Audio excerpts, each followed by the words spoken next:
Assalamualaikum warahmatullahi wabarakatuh. Sebelumnya perkenalkan, nama saya Hardi Rasidin dengan NIM 2003-2011-3 dari program studi agribisnis Fakultas Pertanian Universitas Malikus Saleh. Di sini saya akan menjelaskan tentang biodiesel.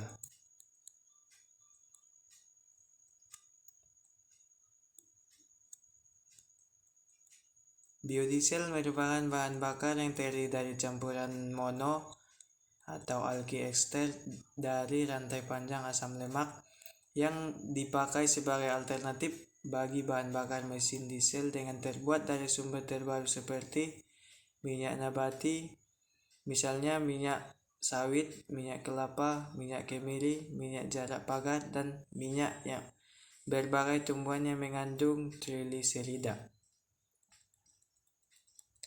Biodiesel tergolong bahan bakar yang dapat dipengaruhi karena diproduksi dari hasil pertanian, antara lain jarak pagar, kelapa sawit, kedelai, jagung, kapas, dan juga bisa dari lemak hewan. Penggunaan biodiesel cukup sederhana, dapat terurai, tidak beracun, dan pada dasarnya bebas kandungan balerang. Biodiesel memiliki kelebihan dibandingkan dengan solar, antara lain: 1. Termasuk bahan bakar yang dapat diperbaharui. 2. Tidak memerlukan modifikasi mesin diesel yang telah ada. 3. Tidak memperparah efek rumah kaca karena siklus karbon yang terlibat pendek. 4. Keunggulan energi yang hampir sama dengan kandungan energi petroleum diesel, sekitar 80% dari petroleum diesel.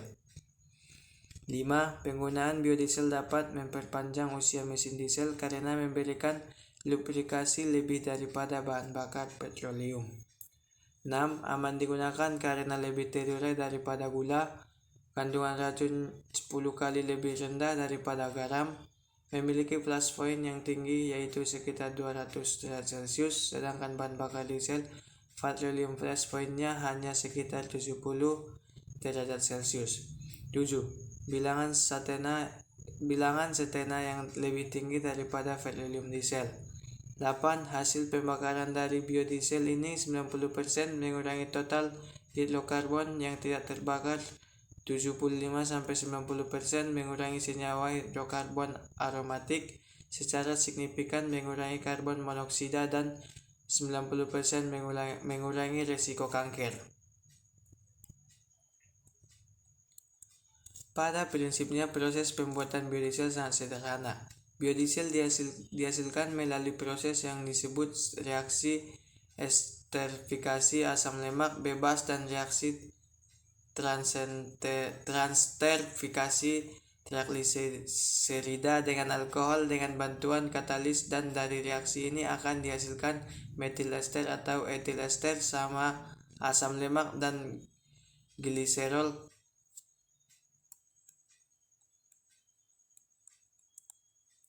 Reaksi transesterifikasi minyak nabati menghasilkan biodiesel juga dikembangkan dengan memanfaatkan enzim lipase sebagai katalisnya.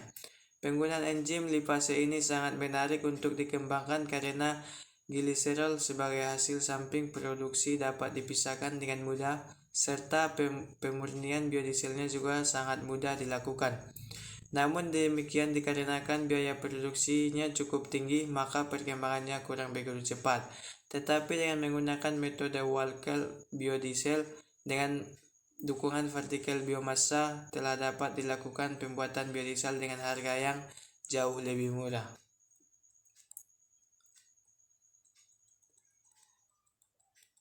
Reaksi transesterifikasi. Reaksi transesterifikasi merupakan reaksi antara trigliserida dengan alkohol dan katalis membentuk metil ester asam lemak dan gliserol sebagai produk samping.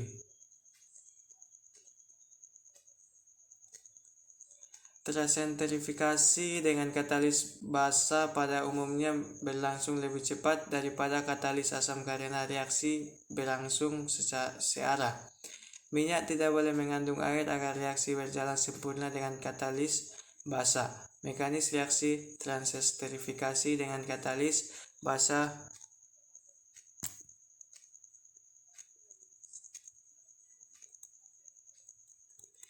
Proses yang terjadi selama transestrifikasi dengan katalis basa.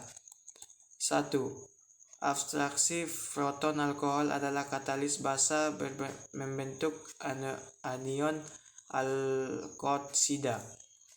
2. Penyerangan gugus karbonil trigliserida oleh anion alkoksida membentuk zat antara tetrahedral. 3. Terjadi penataan ulang membentuk ion digliserida dengan molekul alkil ester. 4. Ion digliserida tersebut kemudian bereaksi dengan basa terfrotanasi membentuk digliserida dan katalis basa. Tahapan reaksi ini berulang 2 kali hingga membentuk gliserol dan alkil ester asam lemak. Kondisi proses produksi biodiesel dengan menggunakan katalis basa adalah yang pertama, reaksi berlangsung pada temperatur dengan tekanan yang rendah 150 dan 20 psi. 2. Menghasilkan konversi yang tinggi 98% dengan waktu reaksi dan terjadinya reaksi samping yang minimal. 3. Konversi langsung menjadi biodiesel tanpa tahap intermediate. 4. Tidak memerlukan konstruksi peralatan yang mahal.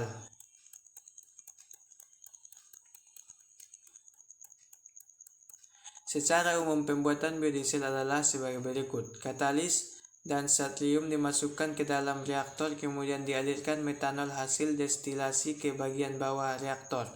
Katalis yang umum digunakan adalah natrium nitrosida. Campuran bereaksi pada temperatur 150 selama 1 jam sampai 8 jam dengan pengadukan yang kuat. Katalis yang ditambahkan harus cukup untuk mengkatalis reaksi dan juga bereaksi dengan asam lemak bebas.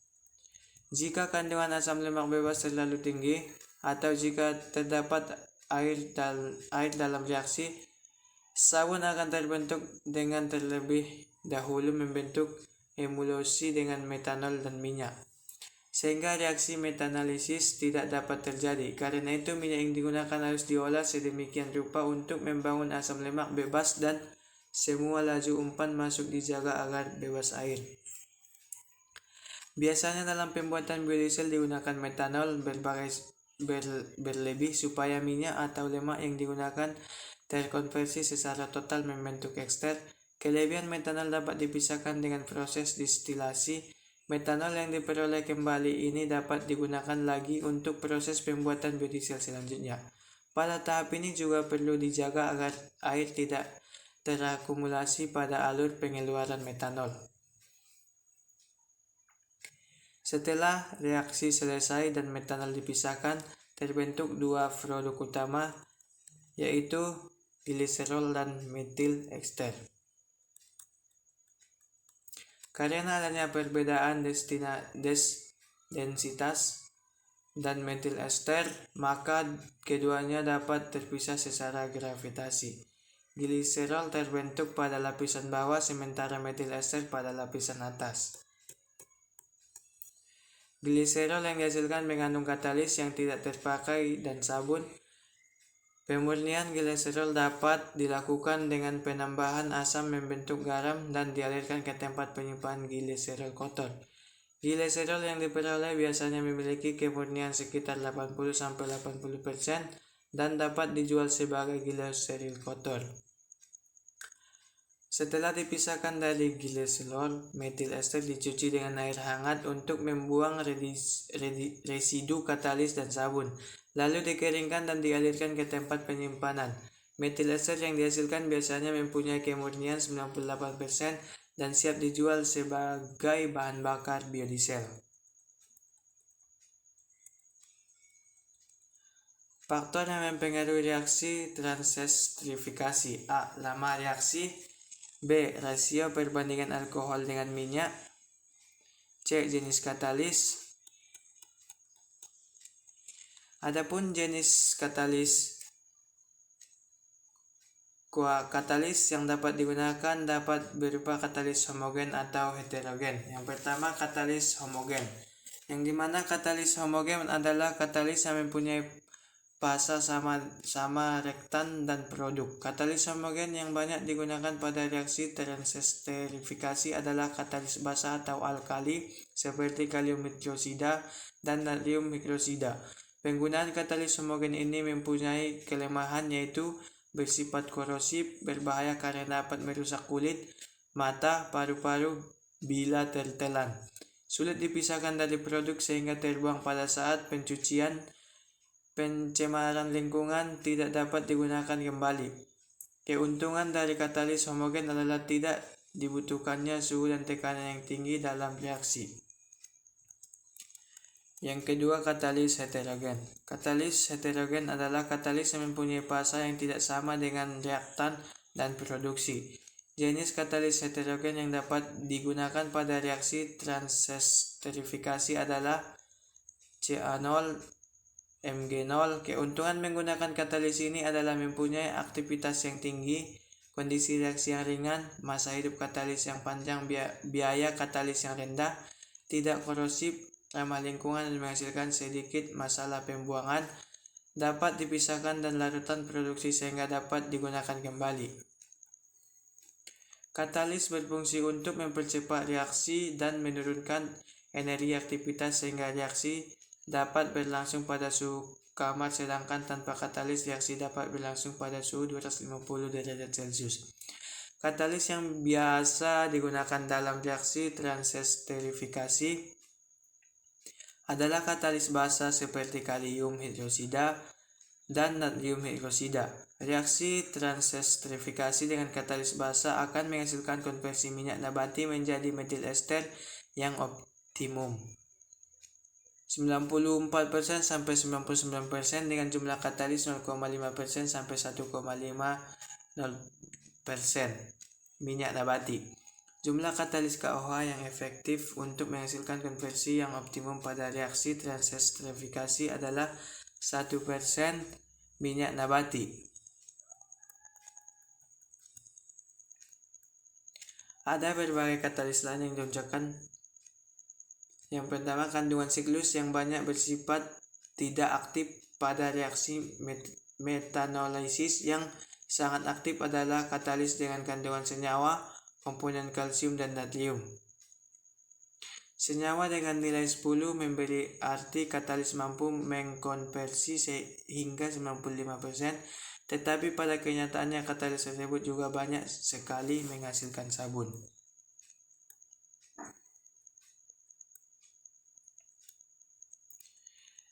D. Suhu. Kecepatan reaksi transesterifikasi meningkat pada suhu yang mendekati titik didih alkohol yang digunakan. Suhu selama reaksi transesterifikasi dapat dilakukan pada rentang suhu 30-65 derajat Celcius dan dijaga selama proses, tergantung dari jenis minyak yang digunakan. Dalam proses transesterifikasi, perubahan suhu reaksi menyebabkan gerakan molekul semakin cepat, atau energi yang dimiliki molekul bisa mengatasi energi aktivasi. Dengan kata lain, perubahan suhu akan mempengaruhi probabilitas. Peluang molekul yang energi yang sama atau lebih tinggi dari energi aktivas. Suhu mempengaruhi viskositas dan densitas. Karena viskositas dan densitas merupakan dua parameter fisik penting yang mempengaruhi pemanfaatan biodiesel sehingga bahan bakar. Semakin tinggi suhu menyebabkan gerakan molekul semakin cepat atau energi kinetik yang dimiliki molekul bereaksi semakin besar sehingga tumbukan antara molekul bereaksi juga meningkat.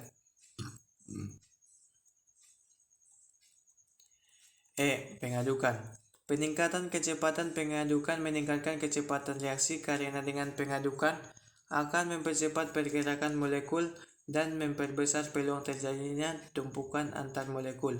Pada awal reaksi, pengadukan berfungsi untuk mendorong terjadinya difusi antar minyak sampai terbentuk metil ester. F. Lama waktu pengendapan.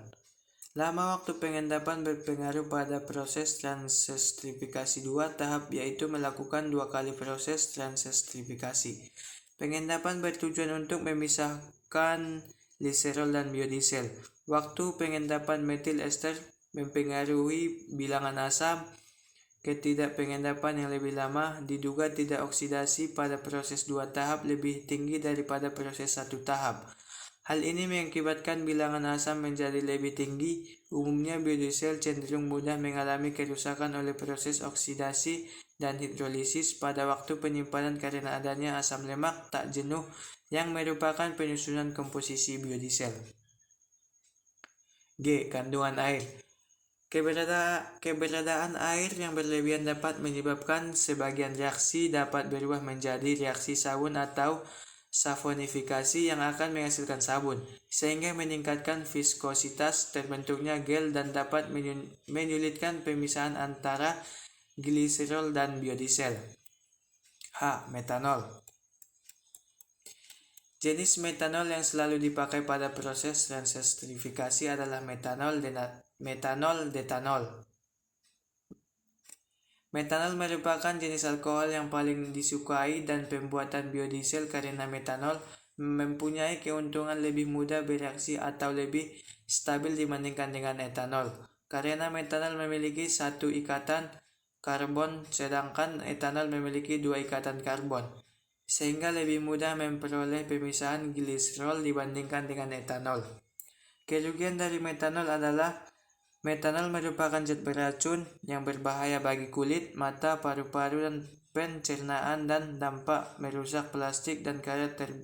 Terbuat dari batu bata, metanol berwarna bening seperti air, mudah menguap, mudah terbakar, dan mudah bercampur dengan air.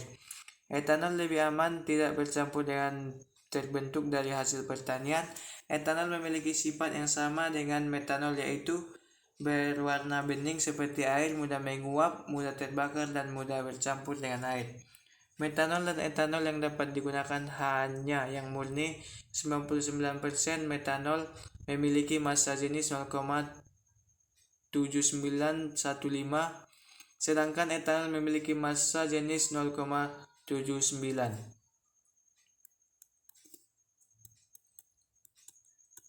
Pembuatan biodiesel dari minyak. A. Esterifikasi. Minyak lemak mentah tak jarang mengandung asam lemak bebas dalam jumlah besar. Asam lemak bebas adalah asam lemak yang berada sebagai asam bebas tidak terikat berbagai trigliserida. Asam lemak bebas dihasilkan oleh proses hidrolisis dan oksidasi, biasanya bergabung dengan lemak netral.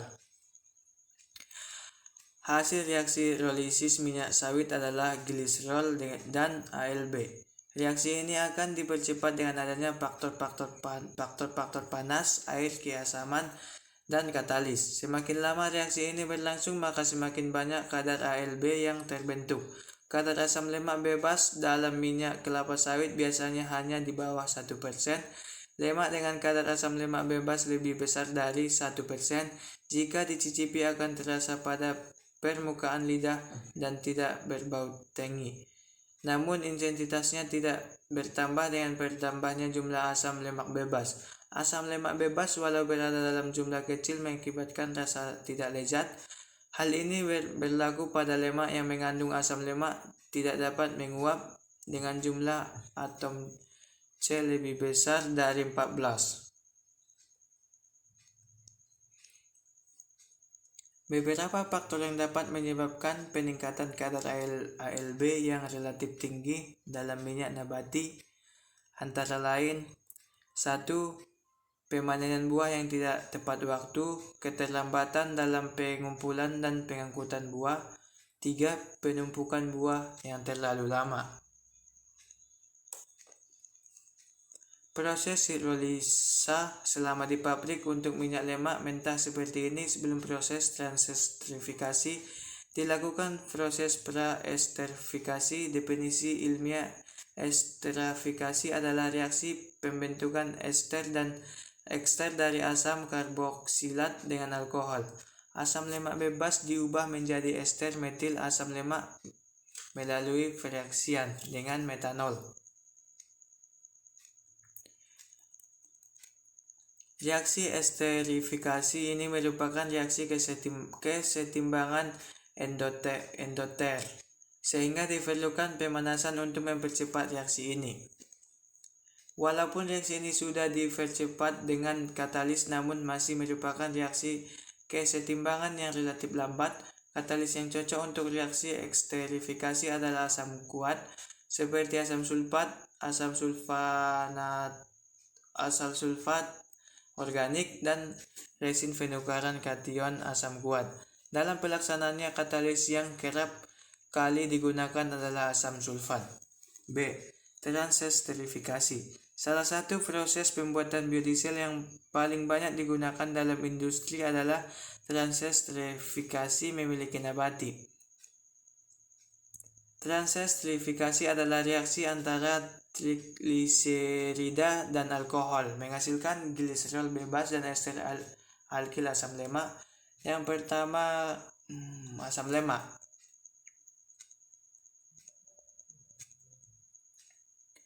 Transesterifikasi adalah penggantian gugus alkohol dari ester dan alkohol lain. Umumnya katalis yang digunakan adalah NaOH dan KOH. Metanol lebih umum digunakan untuk proses transesterifikasi karena harganya lebih murah dan lebih mudah untuk didaur ulang kembali. Walaupun tidak menutupi kemungkinan untuk menggunakan jenis alkohol lainnya seperti etanol, transesterifikasi merupakan suatu proses kesetimbangan untuk mendorong reaksi agar bergerak ke arah hasil reaksi sehingga dihasilkan metil ester. Maka perlu digunakan alkohol dalam jumlah yang berlebih atau salah satu produk yang dihasilkan harus dipisahkan. Faktor utama yang mempengaruhi rendemen ester yang dihasilkan pada reaksi transesterifikasi adalah rasio molar antara trigliserida dan alkohol, jenis katalis yang digunakan, suhu reaksi, waktu reaksi, kandungan air dan kandungan asam lemak bebas pada bahan baku yang dapat menghambat reaksi.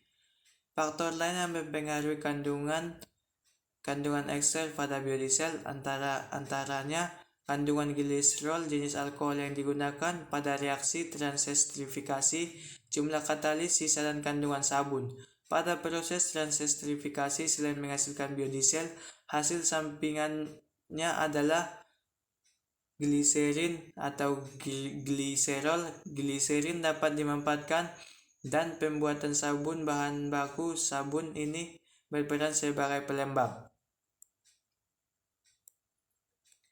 C. Pencucian. Tujuan pencucian pemurnian biodiesel adalah untuk menghilangkan sisa katalis, sisa gliserol dan ion logam sebagai sabun. Katalis zat pengotor tadi lazim berada pada fase ester metil asam lemak ketika pemisahannya dengan fase gliserol.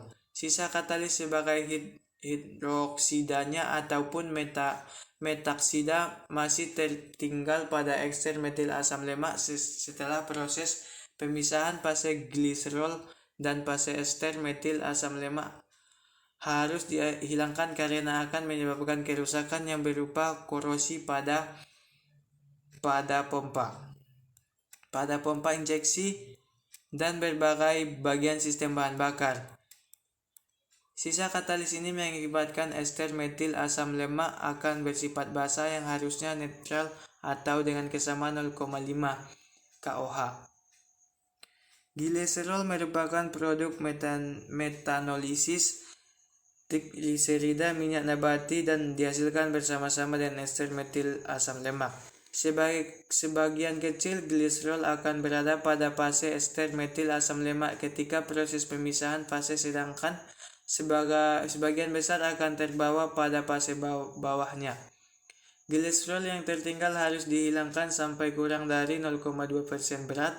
Kadar gliserol yang tinggi akan mengakibatkan terbentuknya gum pada nozzle injeksi bahan bakar di ruangan mesin. Sabun merupakan hasil reaksi sampingan pembuatan ester metil asam lemak yang diakibatkan adanya air dalam kadar kecil sekalipun. Sebagian besar sabun yang terbentuk akan terbawa pada fase gliserol ketika pemisahannya. Tetapi kadar sabun yang tinggi akan mengakibatkan terganggunya gerakan komponen-komponen pompa injeksi bahan bakar.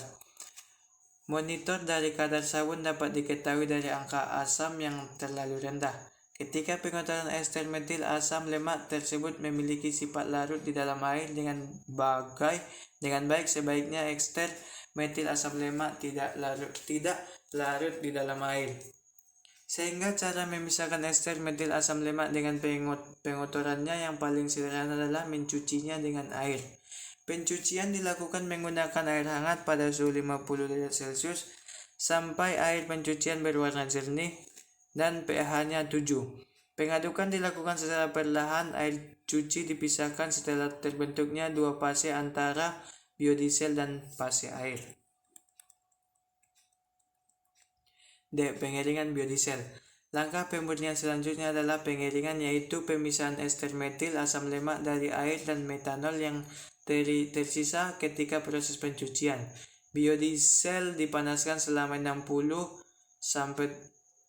derajat Celcius dan divakum selama 30 menit.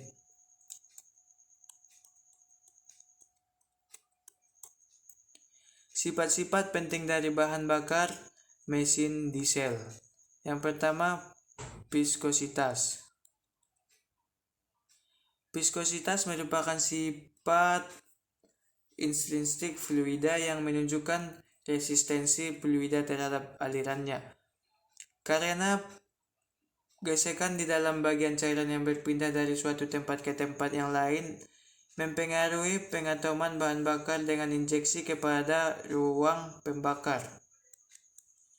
Akibat terbentuk pengendapan pada mesin, viskositas yang tinggi atau fluida yang masih lebih kental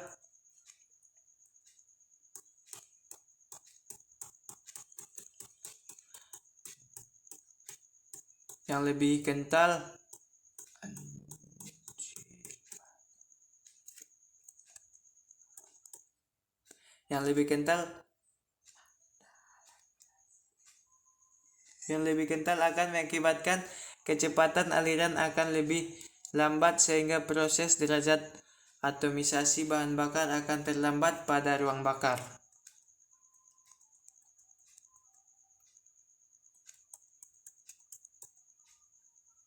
B. Densitas. Massa jenis menunjukkan perbandingan massa per satuan volume. Karakteristik ini berkaitan dengan nilai kalor dan daya yang dihasilkan oleh mesin diesel per satuan volume bahan bakar, kerapatan suhu fluida,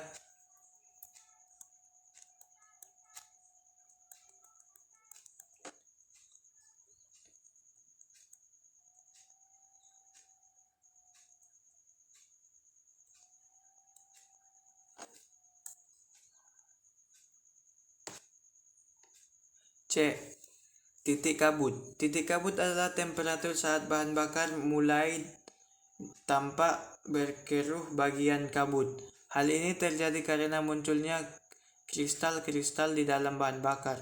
Meski bahan bakar masih dapat mengalir pada suhu ini, keberadaan kristal dalam bahan bakar dapat mempengaruhi kelancaran aliran bahan bakar di dalam filter, pompa, dan injektor.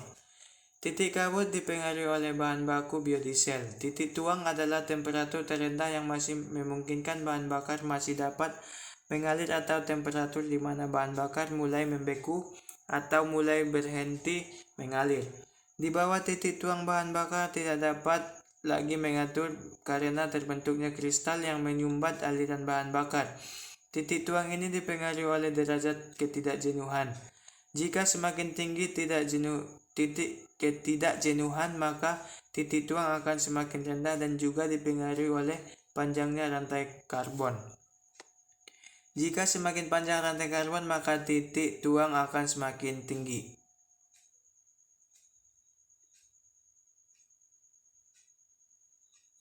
D. Bilangan LOD. Bilangan LOD menunjukkan tingkat ketidakjenuhan atau banyaknya ikatan rangkap asam lemak penyusunan biodiesel. Kandungan senyawa asam lemak tak jenuh meningkatkan performa biodiesel pada temperatur rendah karena senyawa ini memiliki titik lemah yang lebih rendah, sehingga berkorelasi terhadap flood point dan pour point yang rendah. Kadar air. Kadar air dalam minyak merupakan salah satu tolak ukur mutu minyak. Makin kecil kadar air dalam minyak, maka mutu makin baik.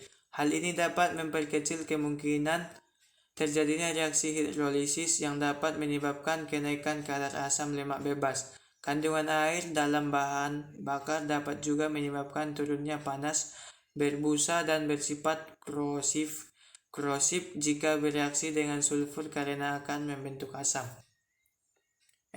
Angka setana. Angka setana adalah ukuran kecepatan bahan bakar diesel yang diinjeksikan ke ruangan bakar bisa terbakar secara spontan setelah bercampur dengan udara. Angka setana pada bahan bakar mesin diesel memiliki pengertian yang berkebalikan dengan angka oktan pada bahan bakar mesin bensin. Semakin cepat suatu bahan bakar mesin diesel terbakar setelah diinjeksikan ke dalam ruang bakar, semakin baik angka setana pada bahan bakar tersebut. Angka setana berkorelasi dengan tingkat kemudahan penyelaan pada temperatur rendah dan rendahnya kebisingan pada kondisi ideal. Angka setana yang tinggi juga diketahui terhubungan dengan rendahnya Pluton NOx. Secara umum, biodiesel memiliki angka setana yang lebih tinggi dibandingkan dengan solar. Biodiesel pada umumnya memiliki rentang angka setana dari 76 sampai 70, sedangkan diesel nomor 2 memiliki angka setana 77 sampai 55. Panjangnya rantai hidrokarbon yang terdapat pada metil ester asam lemak juga menyebabkan tingginya angka setana biodiesel yang dibandingkan dengan solar. Angka setana yang tinggi menyebabkan ignition delay yang pendek, sedangkan angka setana yang rendah menimbulkan clogging pada diesel. Karena keterbatasan peralatan, angka setana bisa diperkirakan dengan menggunakan perhitungan Cartridge Index.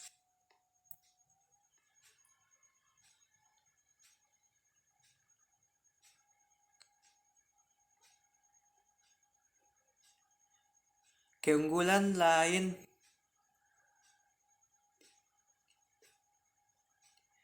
evaluasi belajar. Cukup sekian yang dapat saya sampaikan, kurang dan lebihnya saya mohon maaf. Wabillahi taufiq wal hidayah. Assalamualaikum warahmatullahi wabarakatuh.